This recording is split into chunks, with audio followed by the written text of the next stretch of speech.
వర్మ గారి శివాకి వద్దాము. అందరి డైరెక్టర్లతో పోలిస్తే వర్మ గారి కొంచెం సినిమా భిన్నంగా కనిపిస్తూ ఉంటుంది మనకంతా. అందులో కెమెరా పనితనం అనేది స్పష్టంగా కనిపిస్తుంటుంది. ఆయన మొదటగా ఆయనతో మీరు ఫస్ట్ సినిమాకి మీరు అప్పుడు వర్క్ చేసినప్పుడు మీకు ఆయన ఎలా చెప్పారు, నాకు ఇలా కావాలి అని ఏమి ఎక్స్ప్లెయిన్ చేశారు ఫస్ట్ సినిమా ఆయనకి అప్పుడే? అతను డైరెక్టర్గా కాకముందు నుంచి తనతో నాకు చాలా సన్నిహిత్యం ఉంది. అతను ఇక్కడ వీడియో లైబ్రరీ ఓనర్గా ఉండేవాడు.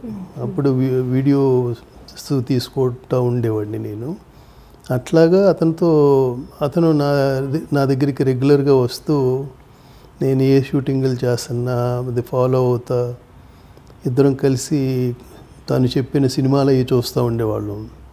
సో తనకంటూ ఒక ప్యాషన్ ఉందని తెలిసింది నాకు ఫిలిమ్స్లో. తర్వాత ఈ కథ నెరేట్ చేసినప్పుడు ఒక 10 times నెరేట్ చేసి ఉంటాడు. అన్నపూర్ణ స్టూడియోలో ఒక కాటేజ్ ఉండేది. ఆ సినిమా అయిపోయేంత వరకు మేము ఇద్దరం అదే కాటేజీలో ఉన్నాము until the film completion. So రేపు జరిగే సీన్ గురించి కానీ అది కానీ ఎప్పుడూ డిస్కస్ చేస్తూనే ఉండేవాడు. అందుకనే అంత కొత్త డైరెక్టర్ సినిమా కూడా 42 రోజుల్లో ఫినిష్ చేయగలిగాము. అండ్ తను ప్రతి సీన్ను విజువల్గాను ఒక సౌండ్ పరంగాను ఎక్స్ప్లెయిన్ చేసే విధానము ఇన్స్పైర్ చేస్తాడండి. ఒక టెక్నీషియన్ని తనకి టెక్నాలజీ ఆ రోజుకి తనకి తెలియపోయినా ఇప్పుడు మనకంటే ఎక్కువ తెలుసు తనకి. అలాగా గొప్పగా ఇన్స్పైర్ చేసేవాడు. సో అందుకని నేను అది అచీవ్ చేయగలిగాను. ఆయనకి ఏది కావాలో మీరు ఇందాక చెప్పినట్టుగా డైరెక్టర్కి ఏది కావాలో అది ఇవ్వగలిగారు. ఎగ్జాక్ట్లీ. వర్మ సినిమా అనేది మార్క్ మనకు తెలిసిపోతుంది. బికాజ్ అతనికి విజువల్గా ఎంత సెన్స్ ఉందో సౌండ్ మీద కూడా అంత పట్టుంది.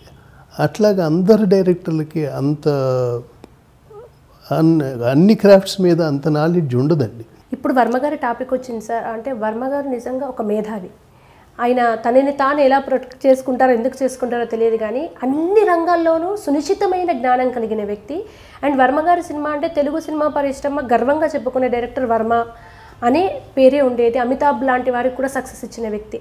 అలాంటి వర్మని మీరు మొదటి మెట్టెక్కుతున్నప్పుడు చూశారు, ఇప్పుడు వర్మగారిని చూస్తున్నారు. అంత గొప్ప డైరెక్టర్ ఇప్పుడు వివాదం అంటే వర్మగారి పేరు వచ్చే పరిస్థితికి వచ్చారు.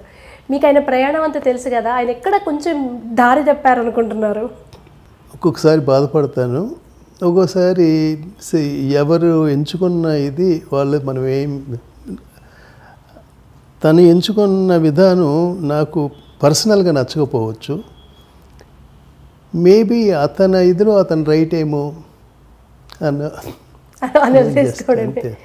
ఎవరి మాట వినరా సార్ ఆయన? ఎవరైనా సజెస్ట్ చేసినా కూడా అట్లాంటి మనిషి కాదండి. ఒకళ్ళు ఇది వినే మనిషి కాదు. అతని మాట మనం వినాలంతే. యూత్ ఆయన వర్మ మాన్యువల్లో ఉన్నారు. మొత్తం మందిని ఆయన వశీకరణ చేసేస్తున్నారు ఆయన మాటలతో. అండ్ వర్మ గారితో పనిచేస్తున్నప్పుడు చాలా బయట వేరే మాటలు వినిపిస్తే వ్యక్తిగతంగా ఆయన పైన మీ అభిప్రాయం ఏంటి? అతను నరనరాల్లోనూ సినిమానే అండి, అది తప్పితే ఇంకోటి ఉండదు. అందుకని నేను ఎక్కువ గౌరవిస్తాను అతన్ని. బట్ ఇప్పుడున్న వర్మ గారు సంగతి నాకు తెలియదు కానీ అప్పటి శివ క్షణక్షణం వర్మ గారు. వర్మ ఒకటే జీవితంలో ఒక జన్మలో 2 జీవితాలు అనుభవిస్తున్నారు ఆయన. ఫస్ట్ హాఫ్ అంతా ఒక జీవితం, సెకండ్ హాఫ్ అంతా ఒక జీవితం అనుభవిస్తున్నారు ఆయన. ఆడియన్స్కి కూడా అదే టేస్ట్ చూపిస్తున్నారు, ఒక జన్మలో 2 జీవితాలు ఎలా గడపాలి అనేది. లియో ఎంటర్టైన్మెంట్ ఈ ఛానల్ని ప్లీజ్ సబ్స్క్రైబ్ చేయండి, షేర్ చేయండి, లైక్ చేయండి. Please subscribe to Leo entertainment. Please subscribe to Leo Entertainment YouTube channel. Subscribe Leo Entertainment channel. Leo Entertainment. Please subscribe this channel. Hi, నేను ఆనంద్ రంగానే. Please subscribe to Leo Entertainment. ఇలాంటి interesting videos కోసం తప్పకుండా మా ఛానల్ని subscribe చేయండి.